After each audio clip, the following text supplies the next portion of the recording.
for the last 2 minutes, I thought I was recording, but I wasn't. These pulse bars have been moving rapidly every second, indicating that I have numerous large appliances running when I don't. There's nothing on in the apartment, no lights are on, and there's nothing running. And yet, for the last 2 minutes, I wish I had gotten it on recording, but I'm getting it now. They're moving rapidly. And what I was saying prior to that is that even slight increases in the various registers, the on-peak, the off-peak, like this. This is the on-peak register. Yesterday it was 5212. Today, but I haven't used it because I haven't been home. And so, this is the super off-peak register. This also moved up by 1. But I wasn't home during this time, or if I was sleeping. And that is what I've been finding, this pattern, that when I'm either sleeping, not home, or just not using anything, my meter acts as though it acts the opposite for no reason. And so this is driving up the cost of my bills. It's telling me that I'm using energy that I'm not. It's basically telling me a lie. So I've been recording now for 1 minute and 50 seconds, and I thought I had been recording, but it didn't press the button. So this has been going on now for 5 minutes total, or 4 minutes rather, because it was about 2 minutes. I looked down and didn't see. Okay, so this is extremely important. So what I can tell from the behavior of the meters in comparison to my actual energy demands is that the meters are not able to read low level or very low level. They just don't read low level. And so when there's an issue when it sees that there's not enough energy being used, it automatically inflates it to a certain level. Maybe perhaps APS has internal minimal thresholds, meaning they want to see everybody's meter. They want everybody to be using a certain amount of energy so they can get paid more money. I think this is the longest time I've seen the pulse bars race like they're doing when I've had nothing on in the apartment and there's zero load on the energy grid.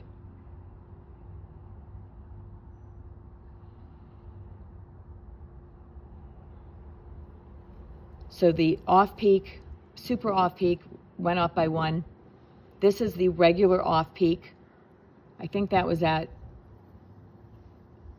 I don't know if it was 90, I can't remember the last two. And this, don't know what's going on with that. Normally, oh yeah, no, that one does not reset. They're still racing. And I've been recording for 4 minutes exactly. That is really, really bizarre. But I'm starting to understand with the research I've done that this is what may be considered load shifting. And it's a common practice with utilities that doesn't have anything to do with the consumer's demand. It has to do with the power grid itself.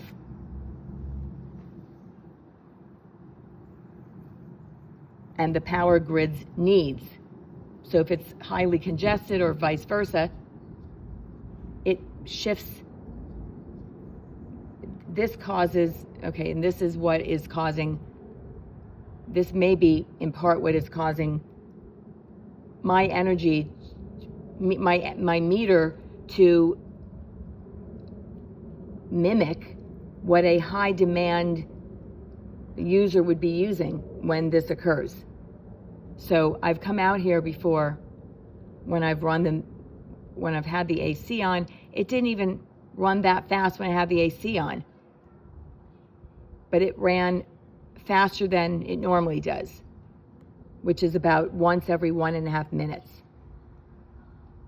So at other times with nothing on, when the apartment's quiet, the meter reads these pulse bars, the 2 lines that are right underneath the numbers, don't move for about 1.5 minutes. So now it's slowed down, but this is now after 8 minutes of recording, or 5 minutes of not recording and 2 minutes of watching it. This is a very good video here to illustrate the phenomena that I've been observing. And it's not matching with my actual demands of energy. It's not matching with my consumption of energy. So it must be imitating. I mean, but this clearly does not reflect my energy use at this time. Okay, now it's settled down, but that was several minutes of fast pulse movement. What I need to find out is what does each movement represent? Is it a full point? A full kilowatt hour? I think I'm going to call APS and ask them some more technical details, technical questions about what the actual unit of measurement is for the pulse. But the people that answer the phone aren't trained in this. They don't even know what these readings mean or what the charges on our bills mean.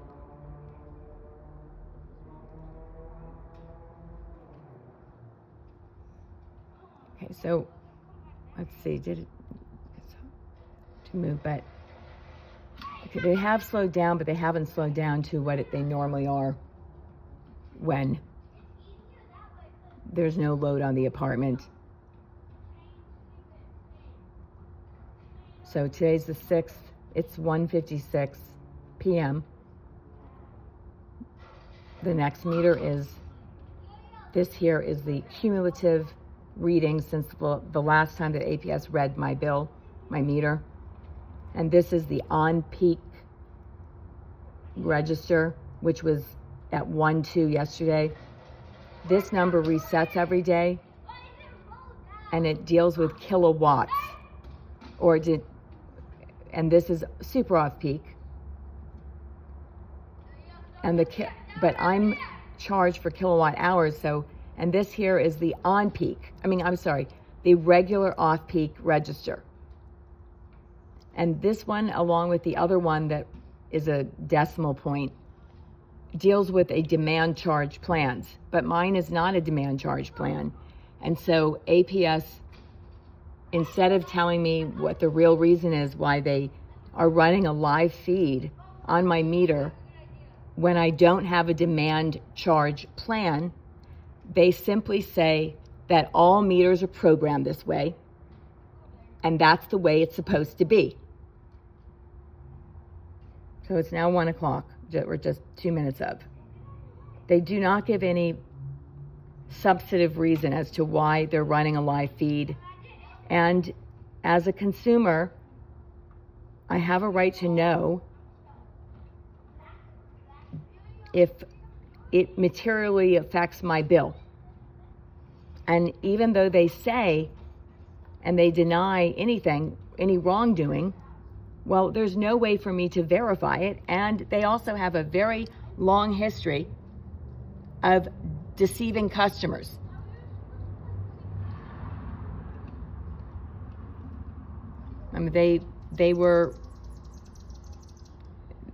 The Attorney General's office investigated them a few years back for for deceiving customers, and they were found to have not provided the best rate plans for their customers.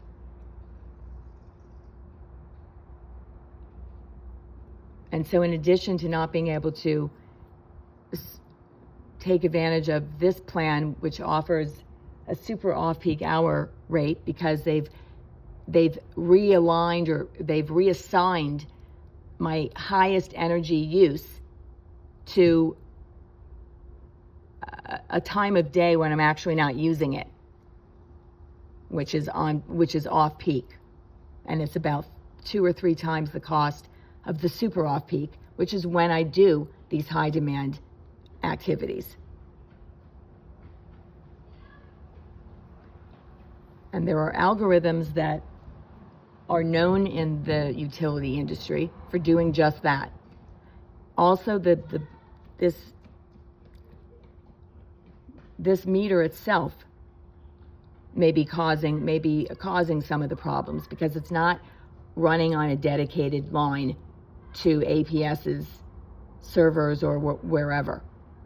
These meters run over a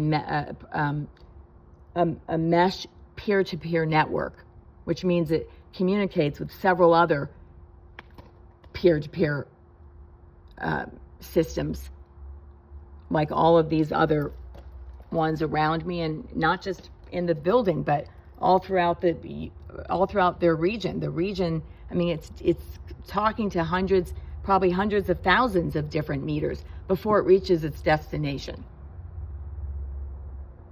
So yeah, there's going to be some downtime and some errors.